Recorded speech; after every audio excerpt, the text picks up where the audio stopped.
Hi guys! Welcome back to Master Che. Today, magluluto po tayo ng isang simple chicken recipe. But before that, please don't forget to like and subscribe.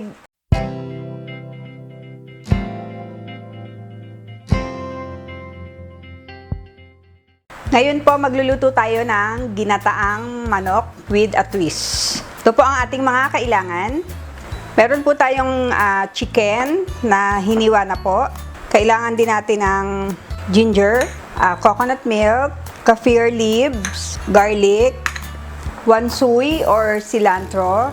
Meron din po tayong lemongrass, siling haba, at saka siling labuyo. Ngayon, magdidikdik lang po tayo ng garlic. Saka, lalagyan po natin ng cilantro stem.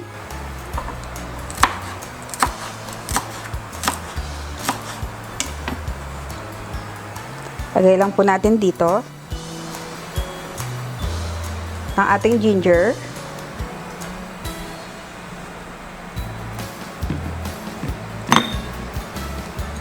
Ang ating lemongrass.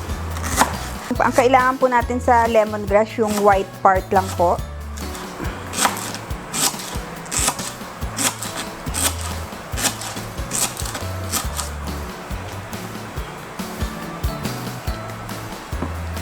Didikdikin lang po natin para lumabas ang lasa niya.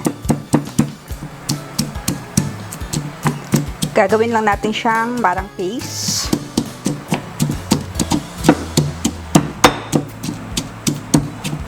Lagyan lang po natin ng isang labuyo para meron na siyang konting spiciness.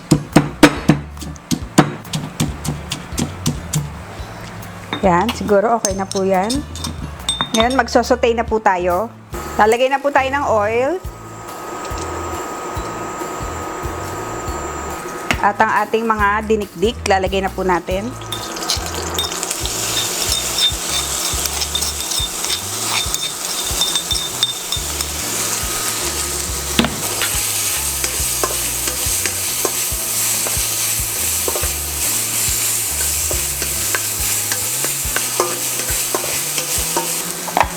Lagay na po natin ang ating chicken.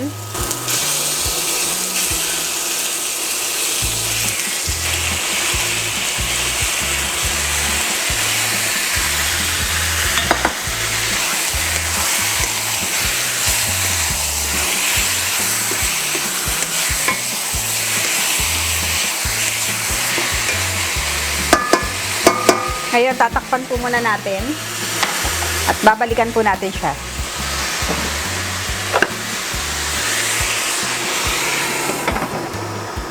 A few minutes later.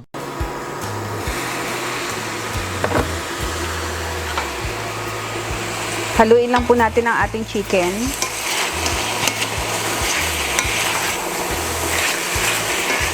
Then, lalagyan lang po natin ng konting water.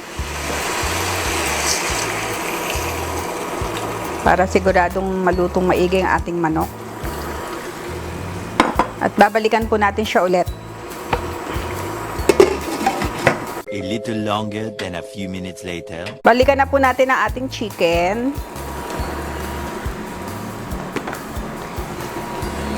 Ayan na po siya. Pwede na po natin ilagay ang ating kaffir leaves. Optional po ito. Pwede kayong hindi maglagay, pero pampadagdag po siya ng aroma. Lagay na rin po natin ang ating coconut milk. Lagay na po natin lahat para masarap. Yung coconut milk ko po ay frozen, kaya ganyan po siya.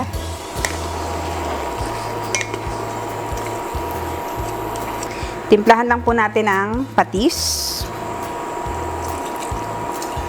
Konting sugar. And some pepper. Haluin lang natin.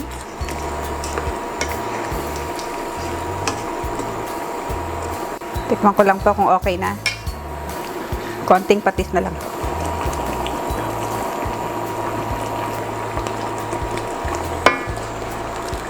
Pwede na po natin ilagay ang ating siling haba.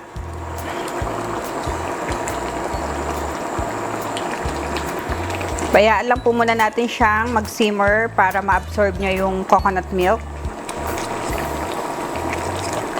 At babalikan po natin siya ulit.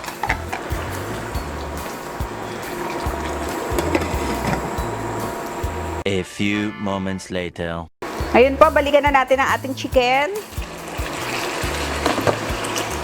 Yan, nagmamantika na po siya.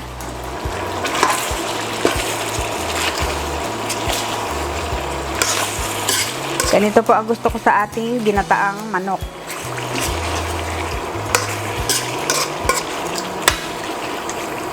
And we're done. I-plate na po tayo.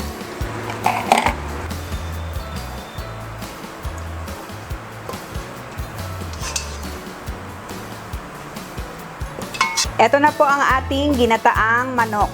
Ngayon, titikman na po natin siya. Excited na po akong tikman.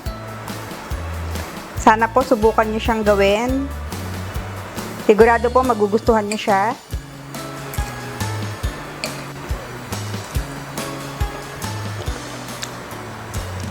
Lasang-lasa niyo po yung kanyang gata. Sarap. Sobrang sarap po niya. Sana po itry niyo siyang gawin sa inyong mga bahay.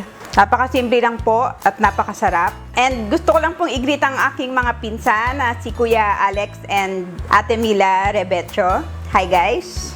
Please don't forget to like and subscribe. And huwag niyo pong kalimutang i-click ang notification bell para po tuwing may bagong video, makikita niyo po agad.